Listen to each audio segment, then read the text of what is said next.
Thank you. All right, so look, and happy belated Father's Day to you, Envy. But let's get into some drama, all right?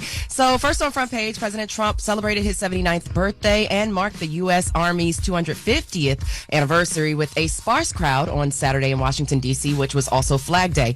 Now, after conducting a re-enlistment ceremony, Trump said America's enemies have learned that once you come for the U.S., you will lose. Now, he expressed his gratitude to service members and detailed the Army's rich history. Let's take a listen to his comments. Thank you to the greatest, fiercest, and bravest fighting force ever to stride the face of this earth. From Gettysburg to Guadalcanal, from Yorktown to Shiloh, and from the trenches of the Argonne to the mountains of Afghanistan, the Army has forged a legacy of unmatched courage, untold sacrifice, and unequaled and undying glory. Now, Trump said no matter what happens in the future, America's Army will always be there. Now, several thousand people were reportedly attending the parade, extremely underwhelming numbers from the anticipated 200,000 initially expected. Although White House Communications Director Stephen Chung wrote on X, despite the threat of rain, over 250,000 patriots showed up to celebrate the 250th anniversary of the U.S. Army. God bless America. They said it wasn't even that close. They said it wasn't even close to 200,000. No. They said it was more like, they said they might have had more soldiers actually in the parade than actually people out there. They were posting videos on Twitter. It looked empty. It looked horrible. Now, they had 6,600 soldiers.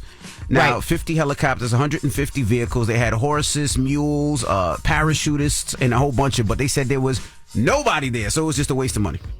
Absolutely. And in a stark contrast from Trump's military parade, there was an estimated 5 million people that took part in the protest over 2,000 cities and towns across the U.S. for the No Kings rally. Now, Axios says over 100,000 people turned out for the No Kings rally in Philadelphia alone, and about 75,000 showed up for the protests in Chicago. They were largely peaceful throughout the country, although there was some clashes in Los Angeles and in Salt Lake City, Utah. There appeared to be one fatality as a result of a shooting. Now, also in Virginia, there was a man arrested for trying to drive a SUV into a crowd of people. And in New York, it sounded a little bit like this. Let's take a listen. No kings! No kings! No kings! No kings! We are all out here demonstrating on No Kings Day together at the same time all across this country, claiming what it really means to be an American. Together, we will survive this unnatural disaster in the White House. Together, we the people have the power. So protesters in New York could be seen holding signs and banners and things of that nature saying Trump must go now. And of course, demonstrators say the goal of these protests are to protect their neighbors, saying the power, as you heard in the audio, belongs back to the people. So I will continue guys, keep you guys posted as to what happens as a result of these parades and how, Trump feels or whether or not he's even going to address what happened over the weekend regarding them. In the 7 o'clock hour, we'll talk about what's happening on the international front with Israel and Iran. So stick around. I do have a question now. They've been going back and forth about who paid for this parade. I've been hearing Trump paid for it personally. Then I've been hearing there was some taxpayer dollars. Do we know for sure where that money came from? I do not know for sure, but I'm hearing that the estimated value of this parade is upwards to about $45 million. And I've also heard that, to your point, that some of the costs will go to the National Guard. Army National Guard is going to cover some of that cost, but also some of the cost is going to go back to the taxpayers, especially probably in D.C., who, really can't afford it. There's taxation without representation, but I won't get too much into that, y'all. Y'all stick around. All right. He should have used a promoter out in D.C. to help him out a little bit to get more than 6,600 people there. You know what I'm saying? The way the drinks go. Hey, you already know. All right. Well, that is front page news. Get it off your chest. 800-585-1051. If you need to vent, phone lines are wide open. Again, 800-585-1051. It's The Breakfast Club. Good morning. The Breakfast Club. This is your time to get it off your chest. 800-585-1051. We want to hear from you on The Breakfast Club. Hello, who's this? Hey, Stacy. Happy Pride, Stacy. Yo, Jess Hilarious. Let's talk. Uh-oh. Jess Hilarious. Listen, I love you, okay? Yo, first off, I just want to say thank you for hosting me on your page. You and Charlamagne hosted me on your page, right? Now, I'm a Virgo, just like Envy. We're very, very sensitive. Yes, we are. Right? Ever since I've been on the show and stuff like that, I've been getting mad love. My cupcake business has been blowing up. I didn't even see your page, Jess. My cousin sent it to me. I was in Burlington shopping, and I was screaming, like literally laughing, right? Until I went to your comments. Yo, Jess, your comments, they tearing me up in your comments. And I'm like, yo, I had to stop reading it because I was like I was getting so mad. But now I see why Cardi B be up in these comments, like going back with people because, yo, they was calling me all types of zesty lemons. And, yo, it's so funny. But it's out of love. It's out of love. No, Jess, I know it's out of love. I love y'all. You understand? It's just that the people, like, they really think I'm some flaming boy now. Like, it's so funny. Like, it's so funny, but I'm human still, so I got feelings. You understand? Yeah. So it's kind of like, yo, but no, Jess Hilarious, you're so dope for that. You and Charlamagne both put me on your page. Mind you, I'm a regular person. I'm not no celebrity. But, yo, everybody's recognizing me now. So thank y'all. But Jess Hilarious, you said after the call, you was like, yeah, that gay. Like, yo, I was cracking up. But Jess Hilarious. Yeah. I'm just going to be honest, okay? I'm just going to be honest because everybody's like, yo, why don't he just come out and say that he's gay already? Listen, everybody who knows me knows what's up. You know what I'm saying? Right. I'm not DL. I am not, Stacey, you ain't got to tell nobody nothing, Stacey. None of their business. Yeah, right. Exactly.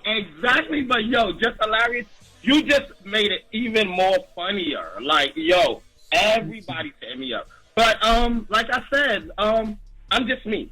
You understand? Stacey, tell them where they can get your cupcakes, Stacey. Tell them where they can get your cupcakes. Oh, and listen, before you tell them where they can get it, you need to bring me some damn cupcakes up there. No, you know what, Jess? I need to text your, Art? I mean, no, it's not Art. It's Eddie. Eddie, yes. So look, why don't you just tell Eddie I can come up Thursday and I can bring it? You understand? Okay. I've been wanting to get to you. Well, the problem is, Stacey, the problem is this. You can come up on Thursday, but it's Juneteenth, and we're off on Juneteenth. It's a holiday, so nobody's here on Thursday. Okay, got it. But okay, we're gonna put you on hold, and you could get the cupcakes. And you know what, Stacey? We're going to announce my New York car show. So I would love if you could have cupcakes there. I'm so sorry. That's so dope. Can I do that?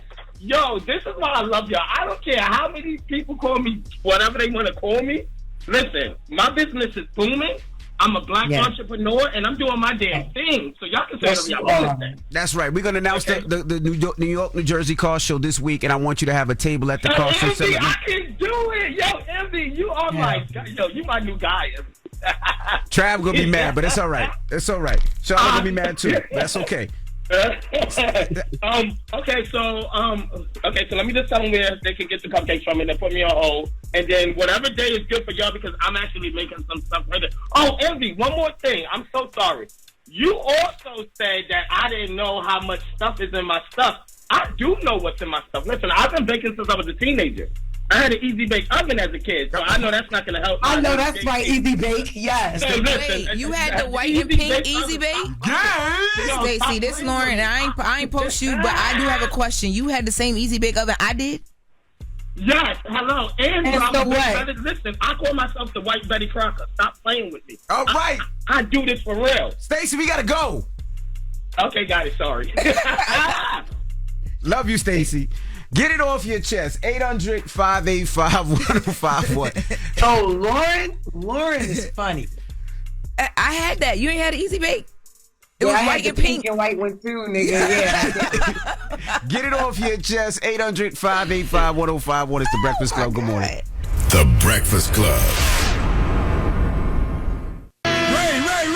Yo, Charlamagne, Envy, what up? Are we live? This is your time to get it off your chest. I got an indoor pool, an outdoor pool. We want to hear from you on The Breakfast Club. We can get on the phone right now. He'll tell you what it is. We live? Hello, who's this? Brittany. Hey, Brittany, what's up? Get it off your chest. All right. I really got something that I wanted to say about my husband, but I actually need Jess's help. I have been trying to call Jess for the past month. I need her to fix my mess. She's here. Go ahead. All right, so me and my husband have been together for almost 8 years, married for 6. The first few years were great. We ended up having our first kid together real early in the relationship, and then a couple of years later, I got pregnant with our second child. I was having a rough pregnancy, so we moved closer to my family for some extra help. Once we did that move, it's like that's when I started noticing changes. So to skip down about 3 years, I've had some health issues that I almost died. I've had a major loss in my family. So I've been like in a real deep depression for the past 3 years. Yeah. He hasn't been as supportive for me emotionally or anything. And I understand that, you know, I haven't been the best that I can be, but I was able to recognize that once I started coming up out of it a little bit. And I went to him to talk to him about what was going on, and he doesn't want to be with me anymore. And I'm like, how is that fair? Because he said that I haven't been, showing him any affection or anything for the past 3 years. But it's like, how can you not recognize the trauma and stuff that I went through, and you weren't supportive at all? Yeah. So I'm trying to figure out, like, is this marriage really worth saving? Because it's like he claims he still wants to work things out, but he's really not trying. He's not. He's still currently not trying. You feel like?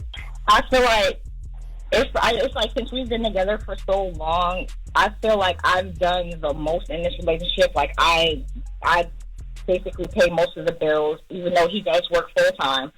I'm taking care of the kids. He really doesn't help me around the house or anything like that. Okay. I feel like I'm doing everything on my own, and I feel like I'm turning into a man instead of being the woman that I am. Yeah. He tells me all the time that he loves me and everything, and then he wants to be together, but it's like, how long am I supposed to wait for him to show me that? Yeah. So, do you want your marriage? Do you want it, or is that what you're calling for? Like, should I let you leave? I literally prayed for this for so long, and I just don't know what I should do. Well, look, I do want to say this. I don't got all the answers for you right now. This would take a little minute, and we ain't really got that much time. But I sympathize with you being a woman who was, going through a depression. You lost your family, then y'all had to move. It was like you was at your peak, and then y'all just went downhill. And then I do understand him being deprived of that intimacy and that affection for 3 years. That is a lot. So both of y'all really was dealing with a lot of things, and y'all didn't really know how to come together to govern and move forward with one another, because y'all had your own blocks up. You know what I mean? If this is worth saving to you, I strongly encourage therapy. And before y'all even get there, have more talks with one another. Like, really sit down and communicate. It's a lot going on outside y'all house. That's you know right. what I mean? It's a lot going on. I really wouldn't want y'all to give up, because it does seem like, he love you, you love him, but you feel like it's a lot on your back.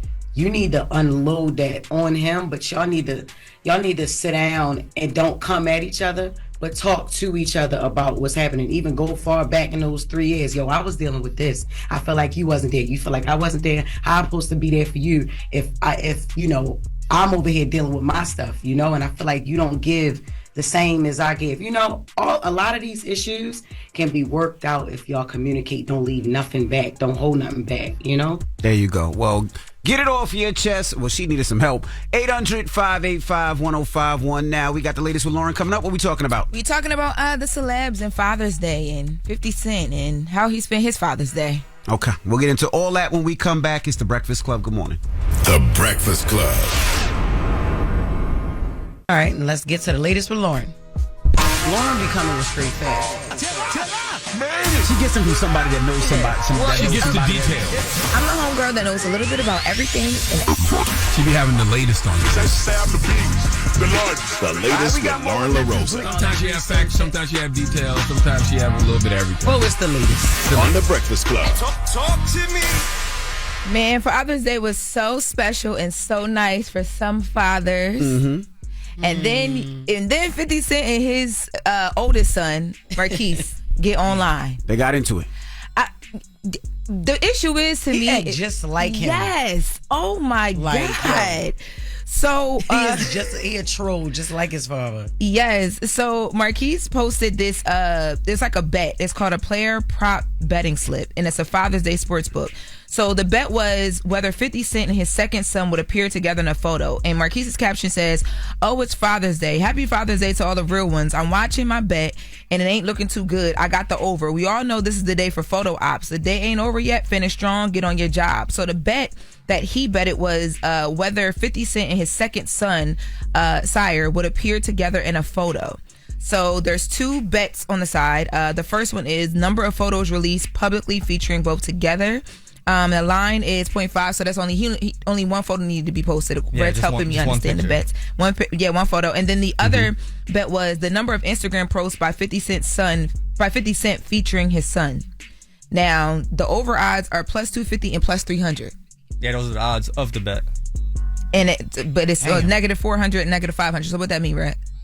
So if it's negative 400, that means if you bet $400, you only win $100 back. Child, it was so ghetto. 50 Cent came back online. The bet was nothing. It was just he was trying to say that he wasn't gonna post pictures with his son just like him. That's what he was going with. 100%. But I think it's just funny that in real life he's even posting this, and then when he posted it, he's sitting there with the hookah.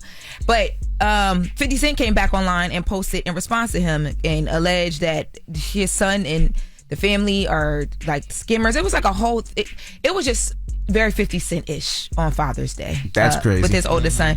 But, other people had some better experiences with their dads. Tyrese is one celebrity that I saw. I thought that this was special. He surprised his dad for Father's Day. Brought his dad flowers for the first time ever on Father's Day. His dad is battling stage 4 cancer. Let's take a listen. My father does not know I'm here.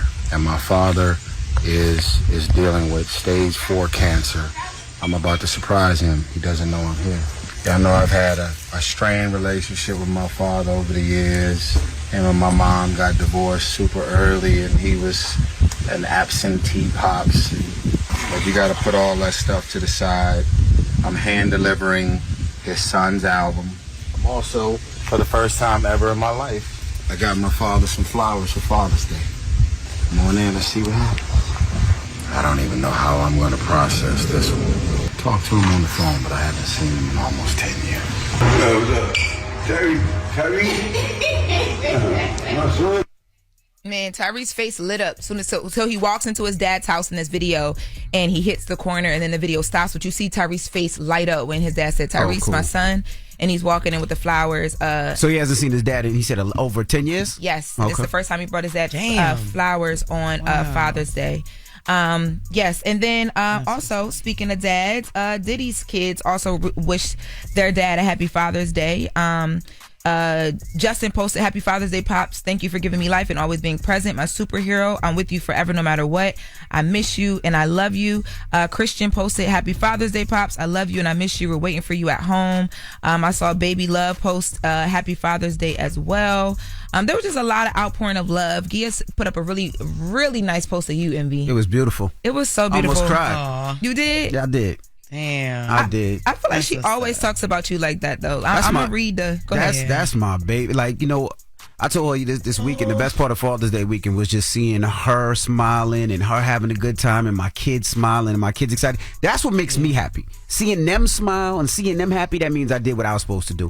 And goddamn, my wife looked like she's like 24 years old. Don't she? That in the video. Jesus Christ. So good. Oh my goodness. Wait. I wanted to have another kid this weekend and I thought about it. I'll be like, it's cost too much money. But I'm like, Jesus, she looks so goddamn beautiful. That wedding ring in the girls trip video. Oh, they had a good time. Go off, Envy. That is a rock, she baby. Looks so damn amazing. Oh. Yeah, she said I love that. I know. Because you're so serious. I'm sitting here with you, and you really probably would have had another baby this weekend. I thought about it mad times. Pull-out game is weak, and I was like, no, college is too expensive. But what stopped that was Peyton in the damn ER. In the ER, that's right. Peyton in the ER. Busting her head on Father's Day. Exactly. So they go to birth control right there. Like, you know what? Nah. It was the wrong busting. She got busted in the head. I didn't want that one. But, it's a little... Right. Yes. Her words are always so sweet to you, though. She said that you've always been on this, like, wanting to create a family, wanted to be a dad. I was the only child, so yeah. And that was the best thing that ever... Y'all are just so adorable. That's my baby. Shout out to all of the celebrity dads this weekend that got some love online. There's a lot more people though. Oprah, the Obamas posted, or Michelle Obama posted for Barack Obama. Justin Timberlake got a shout out. Of course, Sierra held down Russell Wilson with an amazing caption as well. Talked about how much she loved him and how much they appreciate him as well. So yeah, it was a heartfelt Father's Day after we got through 50 in his back and forths. All right. Well, that is the latest with Long. Happy birthday, Tupac. It's Tupac birthday. It's Pac's birthday today. Yeah, we're gonna get some Pac on in the mix in a little bit. All right, everybody else, when we come back, we got front page news, and then Memphis Bleek will be joining us. So don't go anywhere. It's the Breakfast Club. Good morning. Morning, everybody. It's DJ NV, Jess Hilarious, Charlamagne the Guy. We are the Breakfast Club. Let's get back in some front page news. Some quick sports. Game 5 of the NBA Finals is tonight, 8:30 p.m. Eastern Time. The Pacers versus OKC. The series is now tied 2-2. What's up, Morgan? Hey, y'all. Hey, so if you saw it over the weekend, officials in Minnesota are providing more details on the capture of the suspect in the killing of Minnesota lawmakers. There was this crazy manhunt that was happening over the weekend with Vance Bolter. He's accused of killing state lawmaker Melissa Hortman and her husband. He also is accused of shooting Democratic Senator John Hoffman and his wife, Yvette. Now, Bolter was captured alive near Green Isle after being spotted on a trail on Sunday by a camera. Brooklyn Park Police Chief Mark Burley told reporters that the chase to capture Bolter was the largest manhunt in the state's history and included hundreds of detectives and 20 different SWAT teams. Now, Minnesota Governor Tim Walz provided the first information following his arrest on Sunday, adding that we have to find a better way to deal with our differences, as authorities do believe that this attack was politically motivated. Now, Superintendent of the Bureau of Criminal Apprehension, Drew Evans, also says it appears Bolter acted by himself. So let's take a listen to those comments from Minnesota Governor Tim Walz and the Bureau of Criminal Apprehension, Drew Evans. After a 2-day manhunt, 2 sleepless nights, law enforcement have apprehended Vance Bolter. This cannot be the norm. It cannot be the way that we deal with our political differences. Now's the time for us to recommit to the core values of this country. We are confident that the violence that he committed and the murders he committed and the attempted murders, that he conducted that activity alone. Evans went on to say that Bolter was armed when he was taken in. And of course, Governor Tim Walz also detailed that Hoffman is out of surgery and moving towards recovery. So just a tragic situation there. And it was also detailed that, Minnesota usually has fairly open courtrooms and state houses and things like that. Not so much that they even have metal detectors in their areas. So now, of course, there's an increase in heightened security in regards to Minnesota and their elected officials and things of that nature. There's heightened security around them. Very sad. I thought a lot of those elected officials have security. No, not at all. Like personal. They usually do, but they were saying that Minnesota has not been, like, the culture has not been needed for that. So between their state houses, their courthouses, things of that nature, there hasn't even been metal detectors. So but now, after this, there has been a heightened security, and those elected officials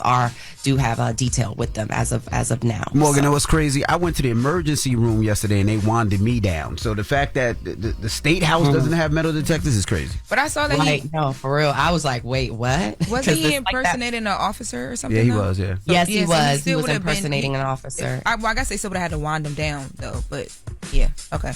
But that's the thing. That's what they were saying, is the culture is they didn't. That wasn't what they did there. I know we're used to it on the East Coast because, from schools to your point, courthouses, that's just the norm. But they were saying that that's not the norm there, that anybody can walk into these state houses, these courthouses, these types of buildings, and nobody is being searched. So hopefully going forward they stop that, because I'm sure they learned that lesson. I hope they did. Of course, thoughts and prayers to those who passed in regards to this. Absolutely. Now, switching gears to some international news. Israeli Prime Minister Benjamin Netanyahu is defending his country's military actions against Iran.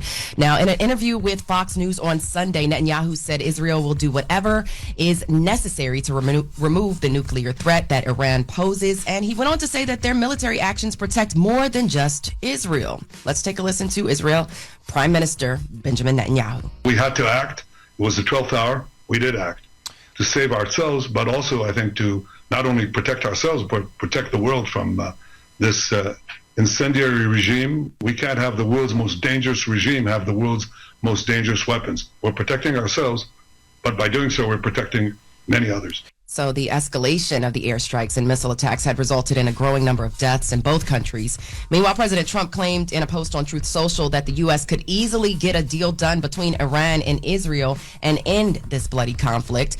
Iran and the U.S. were supposed to have a round of nuclear talks in the country, but those have been canceled as a result of this conflict. So we'll see what happens as a result of that. And of course, President Trump also rejected an Israeli proposal to target Iran's supreme leader. According to reports, Trump turned down a plan to kill Ayatollah Al-Khamenei. And in an interview with Fox News, Prime Minister Benjamin Netanyahu dismissed what he calls false reports about discussions between the U.S. and Israel. Word of the proposal comes as Iran threatens to strike U.S. military targets if it continues to help Israel defend against Iranian airstrikes. But Trump also said he issued a warning to Iran saying that y'all need to stay away from the U.S. Do not target us. We ain't had nothing to do with all of that with Israel. Senate Majority Leader John Thune, he reiterated the president's points on Fox News on Sunday, saying the U.S. will be ready if Iran takes action. Let's take a listen to Senate Majority Leader John Thune.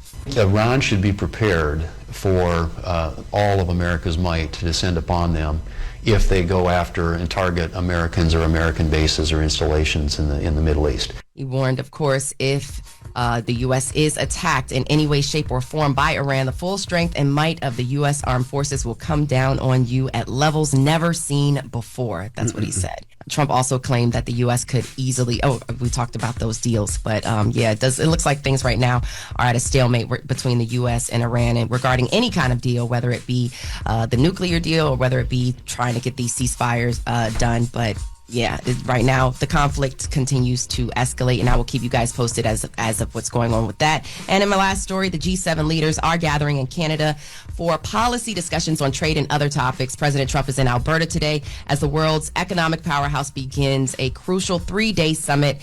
The meetings take on heightened importance ahead of President Trump's tariffs deadline and the escalating crisis, of course, in the Middle East, as I just talked about. Senior White House officials have been quietly downplaying expectations of any major breakthroughs on trade agreements. So we'll keep you guys posted. Looks like we've got a active week ahead. But that's your front page news. I'm Morgan Wood. Y'all can follow me on socials at Morgan Media. And for more news coverage, follow at Black Information Network. Download the free iHeartRadio app and visit us at VINnews.com. Thank y'all. Have a happy Monday. All right, Morgan. Thank you so much. Now, when we come back, we throwing back a little bit. Memphis Bleek will be joining us, Rock Nation, Rockefeller, and we'll talk to him next. It's The Breakfast Club. Good morning. The Breakfast Club. Morning, everybody. It's DJ NV, Jess Hilarious, Charlamagne the Guy. We are The Breakfast Club. We got a special guest in the building. He's got a new podcast called the Rock Solid Podcast on the Drink Champ Black Effect Podcast Network. Memphis Bleek is here. You know what I'm saying? Blizzle in the building. What's up, ladies? What's up? Seagull, that's my guy right here. I never met y'all ladies before. So Nice to meet you. You never met Jess and Loren? Nah, No. man. You know, I just met her on IG.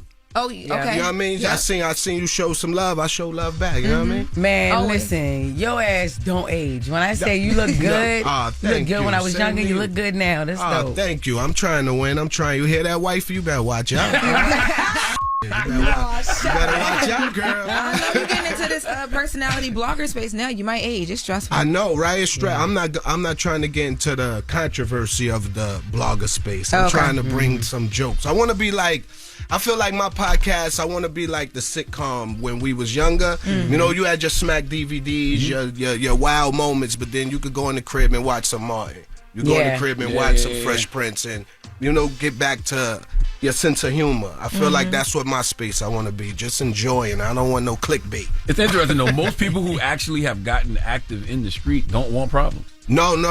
I love this life I live. I don't gotta watch my back. I don't need no strap. I'm good. I love it. Cause I even seen people say things about you on social media, and Bleek, you just laugh it off. Yeah, Hell yeah. That's it. Cause it's like I'm from the era. You know, in the hood, they like the more anger you show, the more laughter comes to follow. So I really learned that young. Is like you can't show people that they even penetrate the armor you wear or anything. So I'm always laugh it off, even though I might be pissed, but you'll never see that. You know, most people start a podcast I guess, to build some credibility. You already got credibility. So what do you want to say on the podcast that you haven't said on records or in interviews? I feel like people don't know my personality. Like, you know, back in our day, you could be whatever you wanted because all they know was a Source magazine picture. They see you on BET or MTV, your video, buy your album, and that's all they knew of you. They, like now on Instagram, people get to see your everyday life. So if you're a cornball for real. Yeah. So it's like now on the podcast, what I want to let people know is the personality and just some of the stories behind the things that we done that you might have been questioning. How did that happen? Why did this happen? Why wasn't Bleek involved in this? Or why wasn't Beans or this person involved? So we had to answer those questions. You've been in rooms with some of the biggest names in music, right? But on Rock Solid, are there stories you finally feel comfortable telling now that you couldn't back then? No, I don't think I ever played that role in the game. Like we never came in the game as a crew with images to upheld. We always were just who we were and believed in integrity was going to take you as far as you needed to go. So it was never no rap image I portrayed or something, but it's just things I can't talk about now because the big homie married. We married, so you know those Hard Knock Life tour days. My God. I can't. I got a PG it. I can't X-rate it. Like so. Yo, have you and your wife ever watched Backstage together? No, I could never watch that one. No way. I have to tell that wasn't me. The guy she know today, that's not him on Backstage. Yo, there's a part in Backstage where one of y'all, I think it's you or home, you'd be like, I done all of Texas or something. And they're like, I done half the country or something. Then it reversed it. Yeah, I was on some we was battling. And not records neither. We had verses for real. Crazy. So any upcoming guests that you any is it out yet? Yeah, we just dropped the first episode with Ja Rule. Okay. Like, so that did really good. A lot of people didn't know me and Ja had that relationship. So that's the things like I want people to understand, like behind the scenes, behind the music, we real regular people. Like my first friend in the music business was Ja Rule. Oh wow. Like, people from the outside would think it was Beans or Freeway or somebody from Rockefeller. The first person I met hanging out, riding around with was Ja.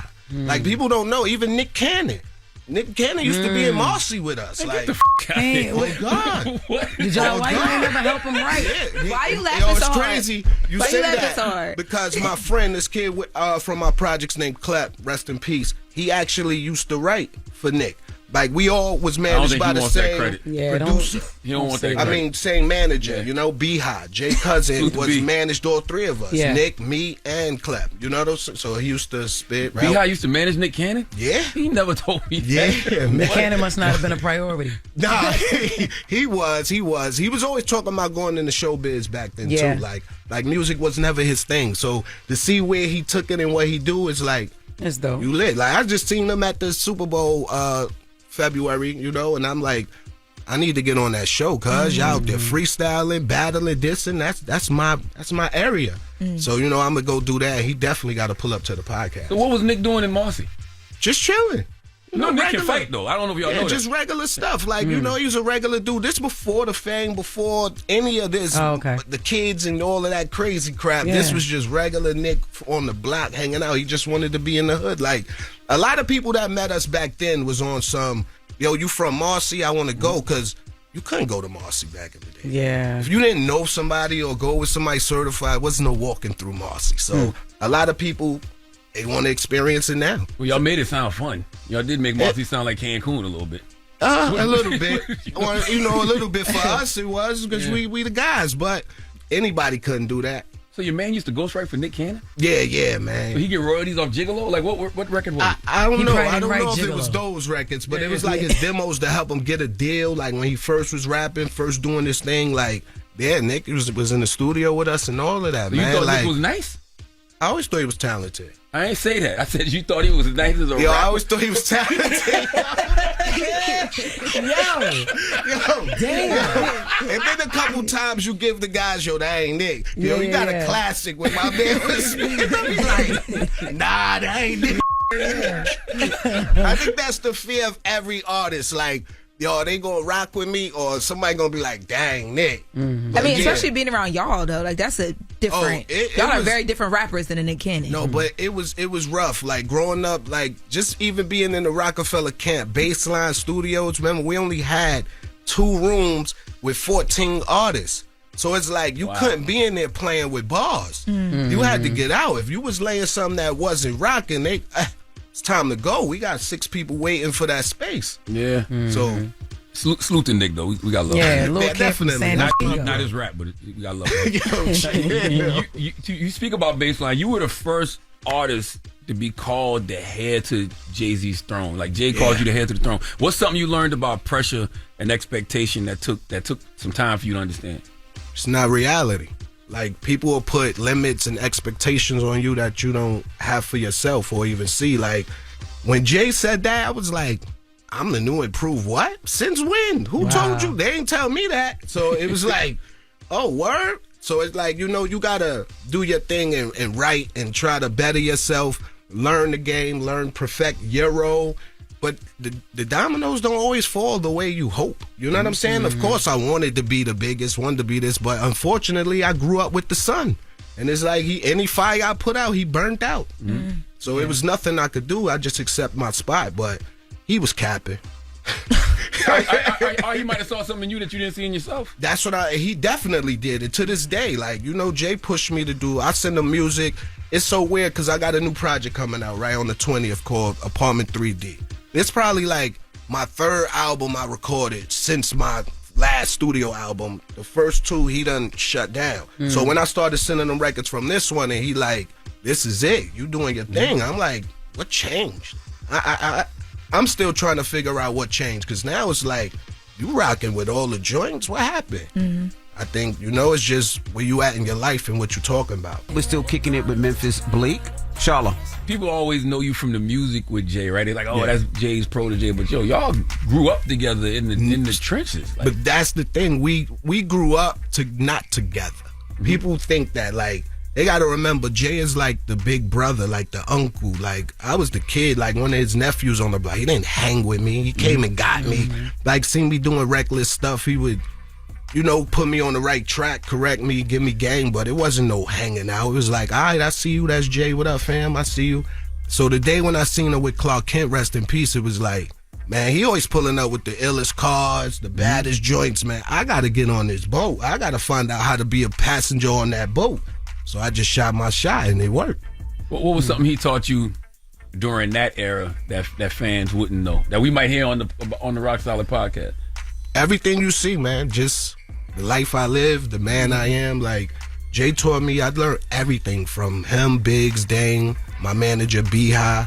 I could say it was a collective thing, because without them, who knows where I'd be in life right now. But one of the main things I learned from Jay is stay on top of your business, man. Don't, like, you got managers, lawyers, all of that, but nobody know what you want but you and what you gonna get with you. So stay on top of your business. That's why I just had to talk with him this morning, because with the Rock Solid podcast, we had the Rock logo on the podcast, but of course, people wait till the last day to try to get you to handle business. So I'm like, yo, I can't put that pressure on Jay right now. He on tour with his wife. He doing, I don't want to be talking business. So, but I did send a message. So we talked about it today. And he like, yo, bro, I don't just be licensing my logo and my likeness out to anybody. And I'm like, I've been in this game forever. What makes you think I own my show? Like, this ain't going to nobody else. And he like, I'm like, I learned from the best. Nobody owns anything you do. And why would I give away anything I do?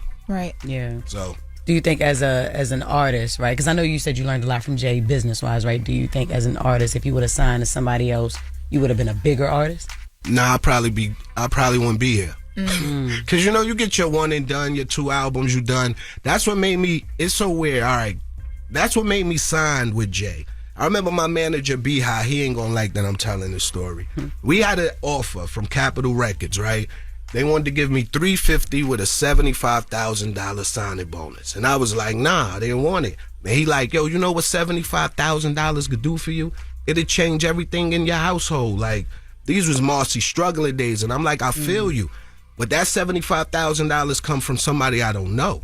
So the day my train slipped, they not going to invest back in the train to get me back on track. So I'd rather roll with Hove. And this before Jay, it was no Rockefeller. He was still, this was Reasonable Doubt on priority, Jay. And he was like, yo, but what if, you know, Rockefeller is a dream of Jay. What if it never manifests? And I'm like, then it'll never be no Bleek. I'm cool with that, you know, but my dice is with somebody that I know rather than roll on somebody I don't. Was this after Reasonable Doubt? Oh.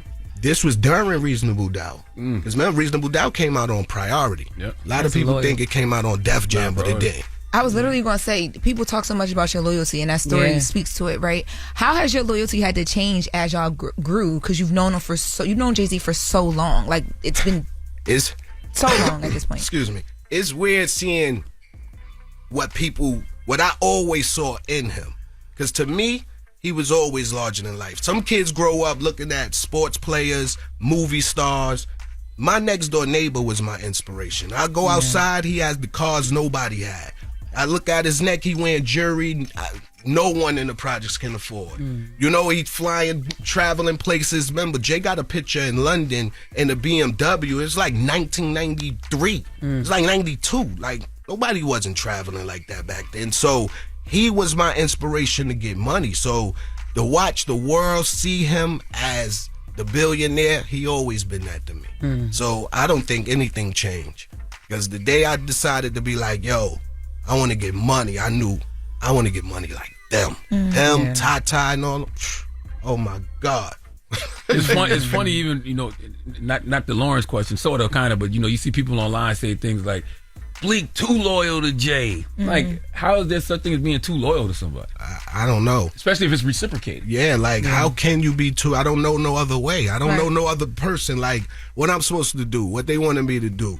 I don't know who I was going to get a deal with. What artist? I'm going to go sign with another artist and be like, yo, I'm this crew now? That'll never happen. So it's just like when Rockefeller died. That's why I didn't chase music, because it's like, what I'm going to do? I'm going to be G-Unit? I'm going to go be this guy over here? Never. If it ain't Rockefeller, it ain't nothing. If you could go back to one session from the early rock days, not to change it, but just to relive it, what would it be and why? See, I'm going to tell you another story people don't know. On a Clue tape, I remember it was Jay-Z and Sauce Money. My first time meeting Clue, they invite us to the studio. Jay and Sauce Money, they murdered a verse. Now, mind you, I'm 15 years old sitting there like, and y'all want me to rhyme after these two guys? I don't think it's going to happen. And Clue like, yo, go ahead. So Jay like, yo, you going to give up an opportunity? You got a shot right now. You better write something. And I'm looking at him like, I ain't got it. After what y'all said, I don't think there's nothing I could say. So I missed that opportunity. And when that tape came out, it was like one of the biggest freestyles in Marcy. Everybody playing it, going crazy through Brooklyn. And I'm like, I was right there. I could have been a part of it. So if anything, would be that. And on the J and R. Kelly album, Best of Both Worlds, if you listen to it, he was like, if one of the songs, I think it was Somebody Girl Is At This Party song. If you listen to the beginning, he say my name, M. Extra money, let's go. And I never wrote my verse. Why? Why? You a little scared ass, man. No. See, we had a thing in Rockefeller. It wasn't scared. It was called bullshitting with bars. When you think you too lit, you out here doing too much that you ain't got time for the bars. It wasn't, this Clue tape was shookness. The R. Kelly I was lit. I'm outside. The thotties on me, I'm lit. I ain't got time to be in the studio. That's how I got clipped on Volume 1 too. By thinking I was too lit. And they left me. Went on a tour with Bad Boy, Biggie, and them. I missed it. Missed the whole tour. What, in My Lifetime Volume 1? What you was doing though? Like, I was lit in Brooklyn. I just bought a truck from Skane. I got TVs, 26s on it. I'm 16 years old. I'm at every high school in Brooklyn blasting music. That's what I'm doing. I thought I made it. I didn't know it was the rest of this. I just thought being known to... All right, I'm lit. This is it. And then got left off bad bougie. Jay-Z, chill. Yeah, word. And that's the time Jay came to the crib and gave me a tour. I spoke about this on Drink Champs when he was like, yo, dog, I'm rich. I'm trying to make you, like, put your family on. Like, I don't need you. You need me. And that was the last time I missed anything. We still kicking it with Memphis. Bleek, Charlamagne? Another thing that they was going around, Dame started it. He said, you don't write your own rhymes. He said, Jay used to write for you. And I heard Beanie say that, too, on I want to know why I never went triple platinum then. Why I ain't follow up them J sales? If Jay wrote these records, why the publishing checks come to me? I should have ASCAP send these people my record breakdown. They could see that 475 records and all the splits. And now I understand, like on Tidal, it actually shows credits. If I wrote something for somebody, even if you my man, nah, dog, I need my PC. Jay wrote Coming to Age 1, Coming to Age 2. I had no input at all on those records. When I showed up, it was a piece of paper. Remember this, do your thing. It's like, okay, cool. You go through them records, you're not going to see my name. You go to any other record that Malik Cox is on, the real MC is involved. So I don't know where that narrative came from. Beans is the main one that got me like, fam, you doing that much drugs? You don't remember being in the studio with me? You said you bugging. Like, Dame was never in the studio with us, so he wouldn't have a clue. Beans, come on. You was in the studio with us every single day. We spent about 20 years in Baseline. And Jay wrote my rhymes, but you never saw it. Come on. I saw a ghost once too then. So when you say he wrote Coming to Age 1 and 2? Yeah. Okay, so did you ever want him to write for you? Right now. Give me a verse right now. Put me back on, baby. Let's get lit. You kidding me, man? Like, when you want somebody to do something for you or ask for that, you're giving away. It's the same thing as giving away your money. Like, you're publishing. That's the only way we really made money. A lot of us rappers never recoup the budgets we spent on these albums. So your publishing is the only way you make money. And Ja taught me about publishing. So if Jay wrote my rhymes, like I said, I wouldn't be receiving no publishing checks. It don't make no sense. The rhymes he write, I get paid for? How? Are you going to have Beans on as a guest? I know y'all got crazy ass stories. Hell yeah, I need to have Beans up there because we gotta get this settled and then talk about the life we live. It's y'all haven't even spoken since he said that. Nah, and I guess that's the thing I love, man. Like, we always hear about these studio moments, but like, what's a non-music moment with anybody from Rockefeller that really just sticks with you through the years? Man, like, you know what? One thing that always bugged me out, Busta Rhymes. I love Busta. Spliff Stardom, my bros, I love them. But I remember one time, I think it was Jay called Busta to the studio to do a song with him. And Busta showed up to Baseline with a bulletproof vest on. It blew my mind, like, you want to shoot Busta Rhymes? Yeah, like, Busta got beef. Like, it's people out here trying to kill Busta Rhymes. We got to go get them, man. Y'all bugging. This is a New York staple. Yeah. And that really had me like, I done find out what Busta into. What the hell he walk around with a vest for? And, just one of those moments I'll never forget. At any one point, did you feel like Jay was drifting too far from the crew? And if so, how do you even address that? When he's not just, your big homie, but also like the boss. I knew he had to. For Jay to be where he at, he couldn't be around us every day. We couldn't be. I'm a liability. Like, me now, being married, being a businessman, of course, things has changed, but the reckless Bleek, you couldn't be around us. Anything could happen and then it spills right back to you. So once Jay started doing these billionaire deals, basketball teams, moving teams from here to Brooklyn, you automatically knew the distance was warranted. It's not that he don't rock with you or don't rock with us. So, hey, dog, I'm over here getting to these millions. Y'all still in the club popping bottles. I don't need that look. How did you understand something like that, though, but like a Beanie didn't? Like, I don't know. I try to tell these guys. That's the thing. If you really sit down, see, a lot of people, when they get these cameras cut on, they got an image. They got to, they got to keep it up. I'm this guy. I can't let nobody. But if they really, really sit down and have a real conversation with the reality pills on the table, not the other drugs, the reality pills, they'll tell you, I told these guys this was coming. Because I used to get the word from Big Homie, yo, don't ship up. They don't act right. We gonna do this. And I used to be telling these guys, yo, it's only a matter of time before it's over. We got to get this right. And they used to look at me like, whatever. I remember a time, right? Beans had his clothing line, State Property.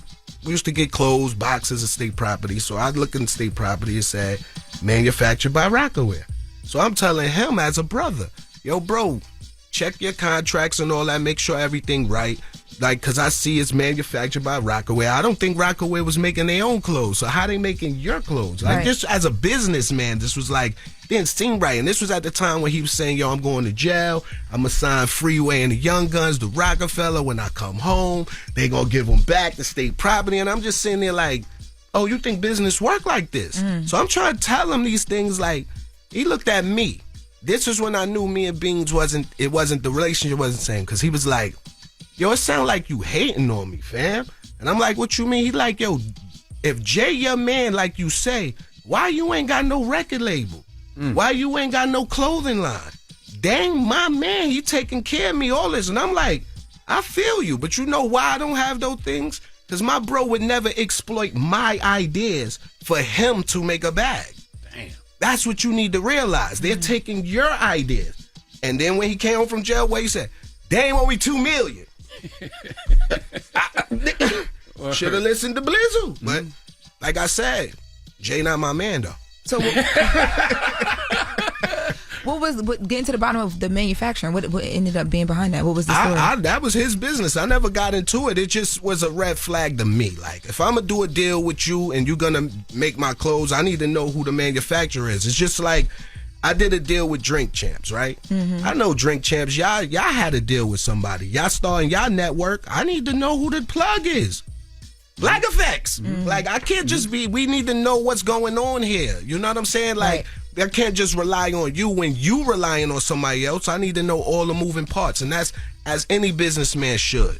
You want to know the moving parts. You don't just want to receive the checks, because one day they're going to stop. And you don't know how to pick them back up. It's insane. That's real. You know, I named it Black Effect because of Jay-Z's song Black Effect. Wow, and that's crazy. I reached out to him to get the blessing to call it Black Effect. That's crazy. And the logo was Emery's guy that designed it. I said, yo, I want something like the Paper Planes logo. And that's dope, plugged man. me in with his people. Yo, God bless. Because when I found out, man, I've been hearing it forever. And when they said, yo, Charlamagne hold Black Effect, I'm like, yo, he is destroying the game. Yo, God is good. That's right, bro. That's all you can do, man, is pray and keep killing. That's it, man. They only get one shot at this thing.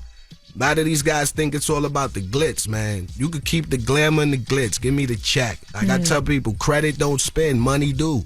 I don't want the credit. And when now I'm dropping? June 20th, 6/20. We outside with it again. Called Apartment 3D. Just the closure from 534. That's the address. 534 Apartment 3D. And the Rock Solid Podcast is available everywhere you listen to podcasts, on the Drink Champs Black Effect, iHeartRadio Podcast Network. Bleek, always a pleasure, man. Always, man. Glad Thank to see you in this having space. Glad to hear these stories being told. My brother, appreciate you. Laura, nice meeting nice you too. Meeting you too. It's the Breakfast Club. Morning, everybody. It's DJ Envy, Jess Hilarious, Charlamagne the guy. We are the Breakfast Club. Good morning. Let's get to the latest with Loren. Loren be coming with straight facts. She gets them from somebody that knows somebody. She gets the details. I'm the homegirl that knows a little bit about everything. She be having the latest on you. The latest with LoRosa. Sometimes she have facts, sometimes she have details, sometimes she have a little bit of everything. Well, it's the latest. On the Breakfast Club. Talk to me. Y'all, Kanye West popped up at court to support Diddy. How long was he there? It seems like he was only there about 7 minutes. It was real quick, but it was okay. So the last time we talked about this in here, I told y'all that they had told me that he was in contact with Christian, so AKA he was going to try again. He literally came, it was probably for all of 10 to 15 minutes altogether. He couldn't get into the main courtroom and to sit with the family. He was in the overflow room with you. They were trying to put him in the overflow room, but it was just causing too much mayhem. Like we were in, so there's 2 overflow floors. We were in one of the overflow floors, and someone had came up and said, hey, Kanye West is here. He's trying to get into court. I assumed that they were just going to figure it out because it's Kanye West. Obviously, he's here to support Diddy, so he wants to sit with the family. He had met Christian when he got there. But I don't know if it was, there's either 2 things. There's a family list that's like a pre-set list. Right. Also, they only have a certain number of people that you can have in that main courtroom. Between one of those 2 things, he was not able to go in that room, so they were going to put him in his own overflow room. But it was causing too much chaos, even inside the court. Like, the journalists from different outlets, floor to floor to floor, trying to find him. I seen them running around the courthouse, running up and down just to get a picture. Oh my God. It was to the point where I literally was asking the security inside. They on the phones, they trying to figure it out. I'm like, what y'all gonna do? Y'all can't put Kanye West in an overflow room. Like, there's no way. But yeah, he showed up to support Diddy by himself too. He was there by himself. He came. He had like a personal security guard. When I was on my way out and I saw him with Christian and one of the handlers for the family. Right. Trying to, I guess, still figure it out and just trying to get him away from the media to get him to his car. I mean, as the defense is starting to take his case, I think it's pretty smart to try to get as many celebrities as there is possible to show that people are supporting Diddy, to show people are still with him. I think that's smart. I think it's a smart thing because if the jurors are there and they're seeing these celebrities, it might, See, but that was a conversation last week in the courtroom, so we think. Right. So there have been rumors around the court that when it was first mentioned that he might pop up, that they were saying But they you didn't can't want to have the wrong celebrities though. You Yeah. gotta have some The people wrong with some celebrity. great credibility. You Like can't not yet. have people popping up. And they know, they going through their own situation. They always in the media for some crazy ish. You can't have nobody popping up like But that. people still love Ye, though. Yo. Even though he does his ups and For downs, sure. they still support his crazy ass. It was insane, y'all. See? I ain't never seen nothing like that. It was literally people running up and down. They would have walked down 23 floors to get to Kanye if they knew they had an interview at the end of it. But talking about Diddy, Jess, you was about to say something? You're delayed. Okay. So talking about Diddy, so he is asking for a mistrial again. So another thing that was happening in the court while all the Kanye mess was going on was that there's one of the jurors, it's juror 6. The judge wants to dismiss this juror, but the judge is saying he'll consider not dismissing him actually today. Now the issue is that they ask you all these questions before you get on that jury stand, and they ask you where you live, who you live with. They just trying to see if you can answer questions honestly and if you can take instruction. So he was, I guess, having conversation with some of the jurors' staff and mentioned that he moved, that he no longer lives in the Bronx, that he now lives in Jersey. He told the court he lived in the Bronx with his kid's mom and his kid. So now that's a red flag for the judge. They're like, yo, what's going on? How is everything so inconsistent? Are you able to actually answer questions honestly? Diddy seems is like, whoa, wait. He's black. We need him. We need as many black jurors as we can. He's from the Bronx. Yeah, we need him. Bro, his profile is listens to 90s hip hop. We need him. They need him. So they fighting hard. In court, the judge asked Diddy, if we allow this juror to stay on and something goes wrong because he's flip-flopping, he's not consistent, and we see the issue, are you willing to waive your right to appeal because of that juror? And Diddy said yes. But now that the judge is considering dismissing him, Diddy's like, okay, if you dismiss him, I want a mistrial because it's not fair. We don't have enough diversity on this juror pool, which the judge is not going to like. He made a big point on Friday when we were in court to say, this is a very diverse jury. Let's not even start that conversation. And to give y'all the breakdown, so y'all know it's 12 jurors. 4 of them are white, 8 are not. And the reports are that 5 of the jurors are black. 5 of the 8 are black. Yeah, Diddy's like, we can't lose this one. Nope. He's from he knows 90s hip hop. He's from the Bronx, close to where I'm from. Nope, we're not using this one. Nope, we're not losing this one. Jess, who's the celebrity that need to show up that makes sense for Diddy though? That's a good situation if he shows up, because influence is a thing on the jurors. Mary J. Blige. Mary J. Blige would be a good one. Yeah. I think one of the pastors that messed with Diddy. TD Jakes ain't going in there. That would be a great one. No, not happening. That would be a great one, but I think he's going to stay away from that. I think not happening. We can have a Kirk Franklin. Kirk Franklin would be another good one. Probably, he'd be a good one. J-Lo. Faith Evans. J-Lo would be a good one. J-Lo. You J-Lo smoking that crack though. pipe Diddy was talking about. If you ever think J-Lo is going, I ain't say none of them was going to pop up. I just tell you who's going to be a good J-Lo one. is crazy. If you thought she was even Drake. Yeah. You just asking. I'm just throwing them out there. Drake? I don't know. You got to tell me about Justin Bieber before we got to go right fast. Yeah, so can we bring it in next hour because there's good audio that I don't want to waste. But Justin Bieber, people have been thinking that he's been having some sort of meltdown or something's going on behind the scenes. He's definitely going through something, yo. Really, he's going through something for sure. Yes, but we got audio of him going off on paparazzi and then some text after Father's Day. So we're going to talk about what we think he's going through in the next hour. All right, and everybody else, Charlamagne is out today. So if you want to give somebody Donkey today, 800-585-1051. Whoever you want to give Donkey today to, call us up right now. It's The Breakfast Club. Good morning. It's your time to nominate a donkey of your own. Remember now, it's how they choose. Call in now, 800-585-1051. Morning, everybody. We are The Breakfast Club. Charlamagne is out today, so we're going to let you call up and give anybody you want Donkey of the Day. 800-585-1051. Hello, who's this? It's Liz. Good morning. Good morning, Liz. Who you want to get Donkey to? I'm giving the Donkey of the Day to my cousin. Say her name. Her name is Yuri. Why you want to give her Donkey today? Okay, so long story short, I was talking to this guy in jail for 3 years. He got out of jail. He didn't say a word to me. She ended up talking to him. Now she might be pregnant. He got 3 kids under the age of 1. So good luck to you. She gave her something. Damn. So wait, who is this person? That's her cousin. It's my cousin. You shouldn't give a donkey today. You should be happy because that could have been you, and it sounded like it was about to be you. That cousin finished her Exactly, and I dodged that bullet. Definitely, you dodged a bullet.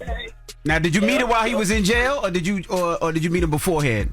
Yeah, so he was in jail doing 10 years, and I met him when he was in for 7 years, and he got out in 2023.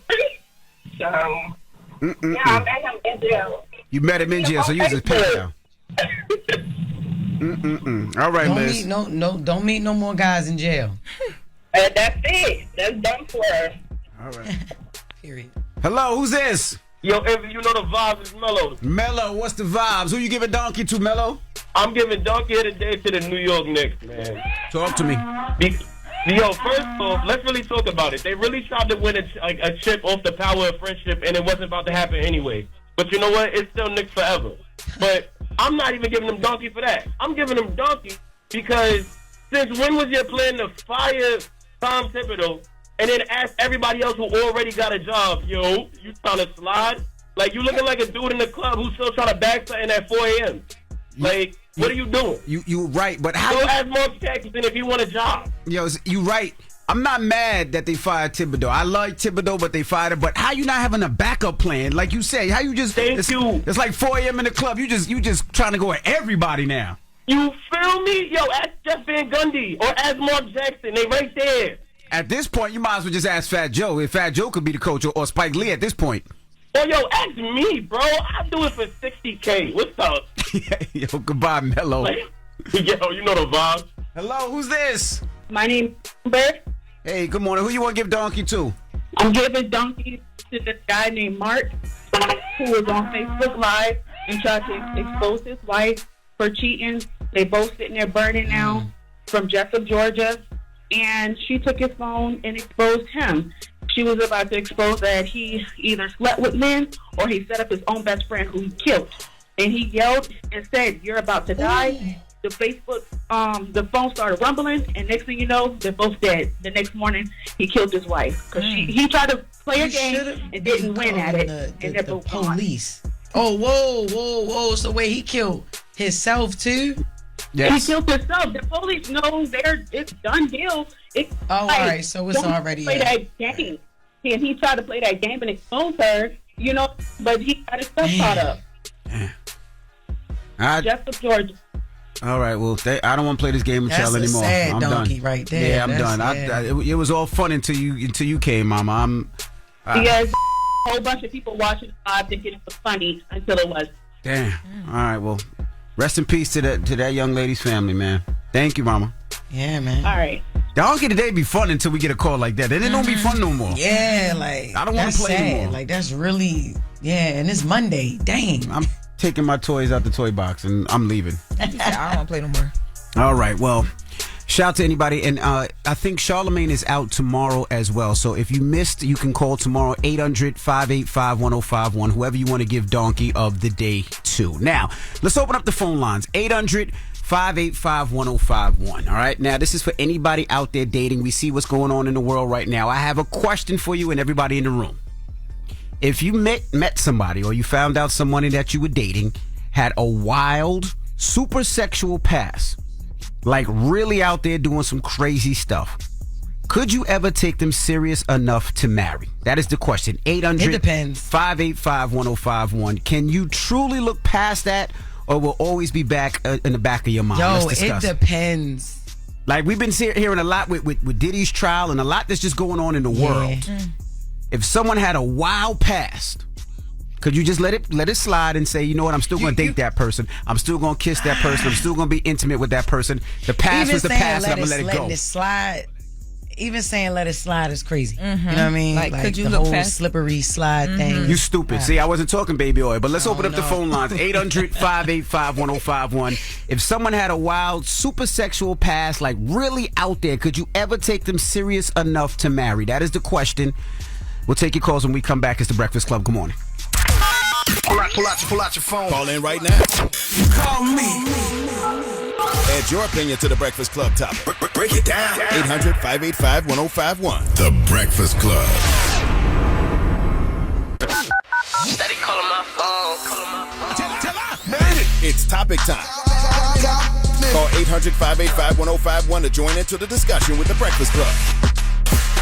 Morning, everybody. It's DJ NV, Jess Hilarious, Charlamagne the Guy. We are the Breakfast Club. Now, if you're just joining us, we're opening up the phone lines, 800-585-1051. We're asking, if someone had a wild, super sexual past, like really out there, could you ever take them seriously enough to marry? Could you just leave the past in the past, or is it something that will always be on your mind? All right, especially what's going on with everything in the headlines lately. So let's start with you, Jess. Now, if somebody had a... I feel like it's so many freaky fetishes out there.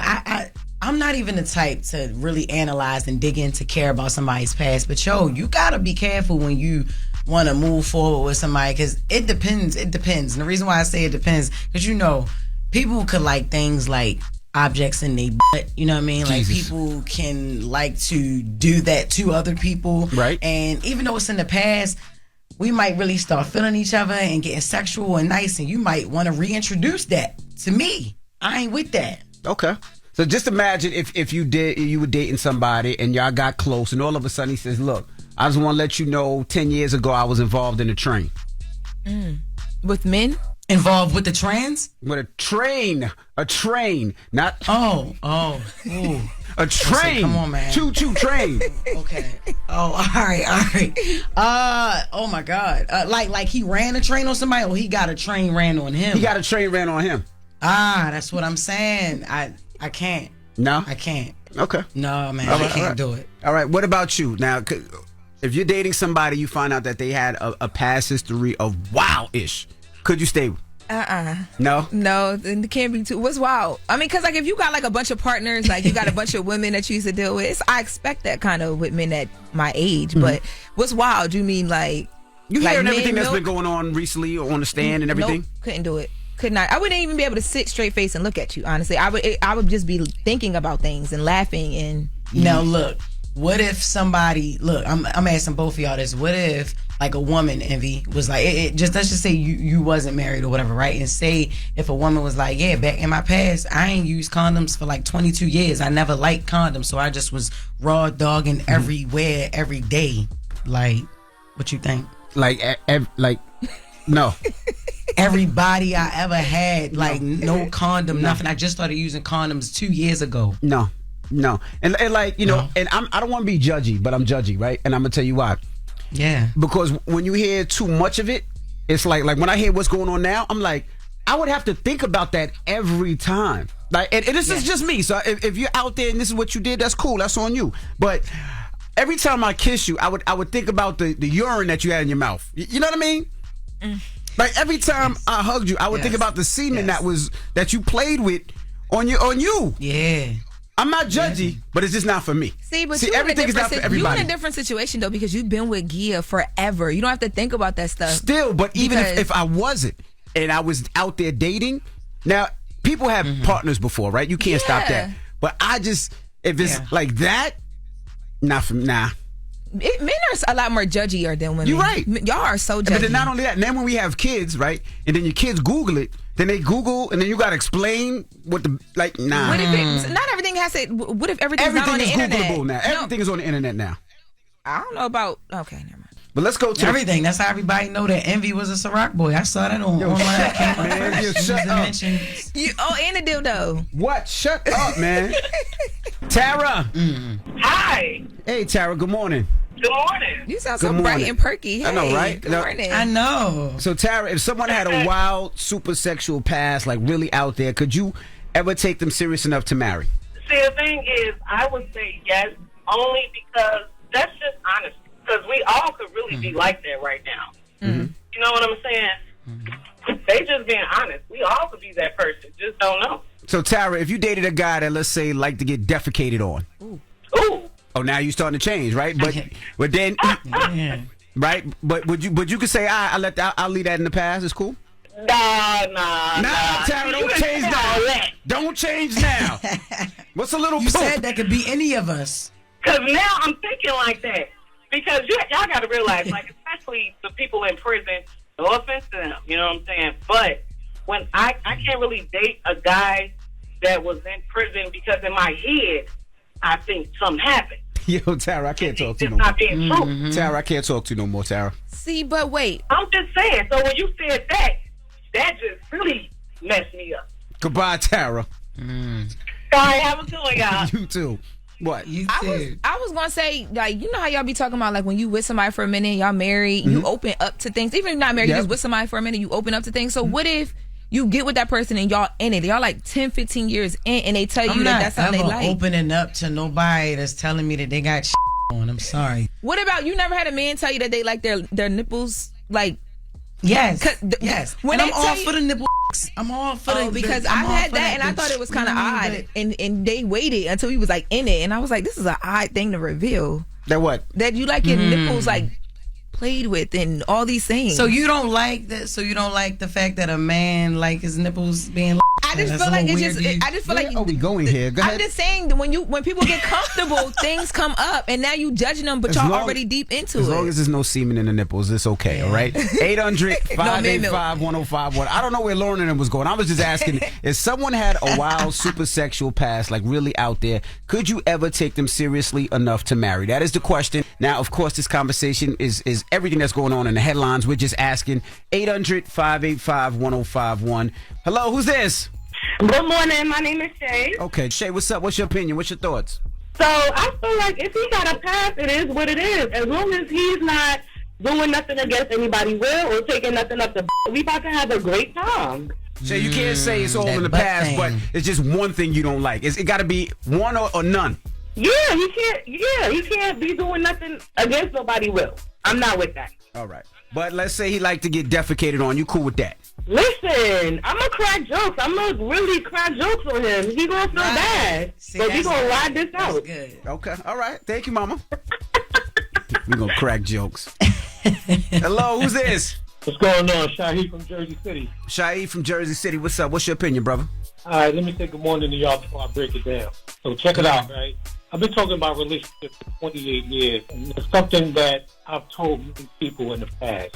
When you look at the fact that we all have skeletons in the closet, you can't necessarily judge someone for the skeletons that they have hidden unless they're going to release those skeletons on you once y'all enter into a relationship. The problem is a lot of people want to bash people for their past because they believe that that past will affect their future. But we all have a past. We all have things we've done. We all have bodies on us, not bodies like, we know what we're talking about. We all have that on us. So a guy or a lady could come into a relationship expecting somebody to have a clean slate all the time and then think that that clean slate is something that they have to worry about or don't have to worry about. I explained to my wife when we got together, I don't care about the people you dealt with, just as long as you have decreased them out of your life when you get with me and nobody surfaces when we're together. I don't think it's more so about like how many bodies you got or like any of that. It's about the things that you do or that have been done to you. You know what I mean? Like not and we're not saying we expect you to have a clean slate, but just saying, if it's some things that you done got into in the past that may affect your future. You know what I'm saying? Yeah, I'm with you. Everybody has had a past, right? We all have past. And having a past is not the bad part, right? Having partners is not the bad part. Right. It's just certain things that you hear that I'm just not with. It just is what it is. But even if that person was into it in the past, it might not make you do it. Like, that's just something, that was a kink that they had in their past relationship. It is a kink that I'm just not with. I could, this is the thing. Yeah. People always feel like if I say I'm not with it, that I'm judging. No, I'm just not with it. It's just not for me. That doesn't mean it's not for you or not for the next person.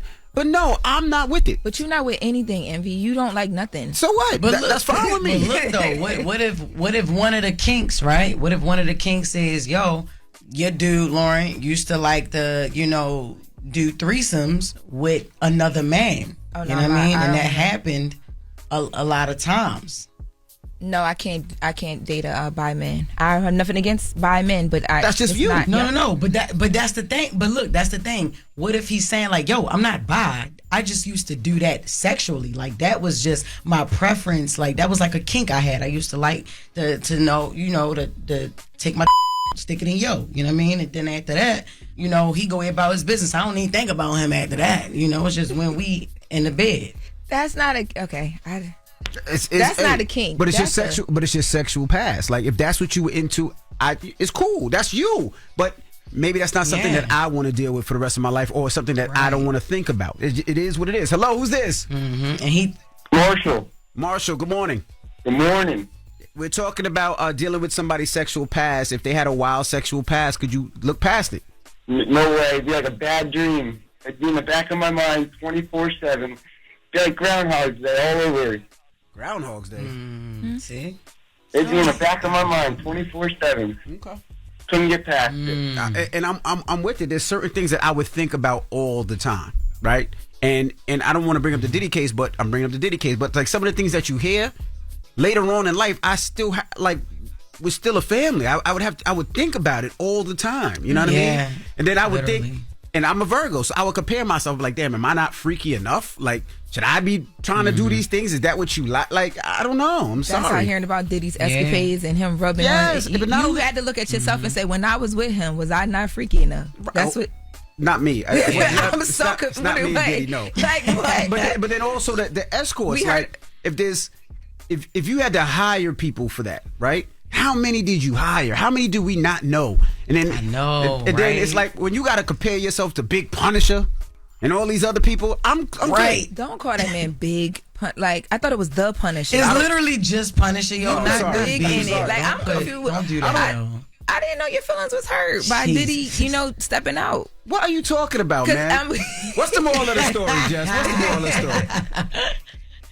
Yo, the moral of the story is it depends. It really depends. You don't know. Because, listen, I heard something about some guy, right, who used to like to take pictures of every girl that he had sex with after they were done. Like, I guess he would ejaculate. He would like to take pictures, and he would keep them, keep as a souvenir of, I guess, their little sexual encounter or whatever. He stopped doing it down the line, but that's something that he used to do. That's creepy as hell to me. I'm going to always feel like you're like a serial creep after that. I can't get with that. So it depends. All right. Well, when we come back, we got the latest with Loren. Yeah, we do. We're going to get into Justin Bieber. He just had a whole meltdown with the paparazzi and some Father's Day things. We're going to talk about it. Wow. We'll get into that next. It's The Breakfast Club. Good morning. The Breakfast Club. Morning, everybody. It's DJ NV, Jess Hilarious, Charlamagne the Guy. We are The Breakfast Club. Let's get to the latest with Loren. Loren becoming a straight fat. She gets them from somebody that knows somebody. She gets the details. I'm the homegirl that knows a little bit about everything and She be having the latest on this. The latest with Loren LoRosa. Sometimes you have facts, sometimes you have details, sometimes you have a little bit of everything. What was the latest? On The Breakfast Club. Talk to me. All right, y'all. So Justin Bieber had a rough Father's Day after he ran into some paparazzi. He was out in Malibu. Let's take a listen. I don't want you guys to be standing around here, Justin, we're in the sidewalk. I'm a dad. I'm a husband. It's not clocking to you that I'm standing on business, is it? We're in the sidewalk, Justin. I don't give a if you're on the sidewalk. I'm a human being. You're standing around my car at the beach. You know what I'm saying? You don't think I'm a real guy, do you? You're gonna take this video out of context. You're gonna say I'm mad. I don't know who the paying you to provoke me, but I'm not the one. Okay? Stop provoking me. I'm a real dad, a real husband, a real man. All right. So don't do this to me. I don't care that you're on the sidewalk. I don't care what kind of dirty work. Clearly you're here for an alternate agenda. Why would you want to be here to provoke me like this? This isn't love. You're not provoking, Justin. Y'all are on some real weird all right. Because I'm not going to stand around here and let this happen. No sir. No way. Now, Justin Bieber's got to learn, right? He's been in this industry for 20 plus years, right? Now, he has to learn that the paparazzi will do anything to get a reaction. And at some point, you got to stop giving them the power. Like, they feed off the drama and they feed off of this. This is not going to stop them. This is going to make them do it even more. To get these reactions, to get these clicks, to get these likes, we reward people for this nasty behavior, meaning they're gonna put it on their Instagram, their TikTok, and they're gonna get paid off of this. And you know what they're gonna do? Crazy online. They're gonna go right back and do it again. Yeah, but Justin Bieber is not shy. This is not his first time telling paparazzi off. He's done it before. But I think the issue is that right now there's so much surrounding Justin Bieber. Like, he's out at Coachella. People like, oh, he partying too much. They're accusing him of doing drugs. There's been reports that, you know, he's financially not in the best place. And that was like stemming from like 2022. Remember, he sold his catalog? Yep. TMZ did a whole documentary breakdown saying that basically he was super broke. There's other reports that he lost like $90 million on the tour. They be saying his marriage is in shambles. So people are waiting to see him do something like this, and he doesn't miss all that. And we don't know what else that he's going through. You know what I'm saying? Like, we don't know. He did just have a baby, which is like a great, beautiful, you know, for him to become a dad, because he seemed like to be really excited about that. But we don't know if everything in his marriage is right. We don't know what's going on with his family. We don't know where his mental space is at right now. You know what I mean? And so I think it's just to the point where a lot of times, man, these people be snapping. They do, but you know, you can't give them the power. You know who and I don't want to say it, but you know who is some of the best kids out there when it comes to it? Who? Diddy's sons. Oh yeah, when they be the walking in and out all that courtroom and people be yelling at them, saying all types of wild stuff. They don't even look. They keep their mind straight to the car, get in the car, and straight. And I love that. That's what they should do. But he might go ahead. My Jess. thing is, they have a lot of them. It's a lot of them. They got brothers, sisters. It's a bunch of them. I only see Bieber. We only see Bieber. Right. Wait, do we even have any siblings? Like, does he have like a foundation, like a good team, a covering? You know what I mean? Yep. Well, I will say too. So after this, it made fans even more concerned, because he then started posting a series of text messages between him and like a friend. And in his text, he says, "I will never suppress my emotions for someone. Conflict is a part of my relationship. If you don't like my anger, you don't like me. My anger is response to pain I have been through. Asking a traumatized person not to be traumatized is simply mean." The person responded, "I'm not used to someone lashing out at me. It's not that I don't see or feel your anger. Justin Bieber said, "This friendship is officially over. I will never accept a man calling my anger lashing out. I enjoyed our short-lived friendship. I wasn't kidding when I told you I don't need you as a friend. I have good friends who respect my boundaries." Then he says, "Please leave me alone." And he blocks the person. Then he calls them the P word. And the person asks, he said, "Oh, I'm a P word." So people just, I don't know. I think can't give him that energy. And then he posted this. Yeah. So he posted these text messages. Yes. Yeah, you can't give him that energy. I mean, it's the more energy you give them, the more they're gonna be out there. Now that's the latest with Loren. Now, I know you got a Drake story we'll do later on, and also I got to remind you guys. 800-585-1051. I got to remind you, my car show July 19th is in Virginia, Hampton, Virginia. So if you haven't got your tickets, get your tickets. Kids 5 and under are free. But we're starting the mix off with Tupac this morning. All right, today is Tupac's birthday. So call me up right now. Let me know your favorite Pac joint, and we're going to get on some Pac joints this morning. All right, so whatever you want to hear, old, classic, street, it doesn't matter. I got it clean. We'll get it on for you this morning. It's The Breakfast Club. Good morning. Morning, everybody. It's DJ NV, Jess Hilarious, Charlamagne the Guy. We are The Breakfast Club.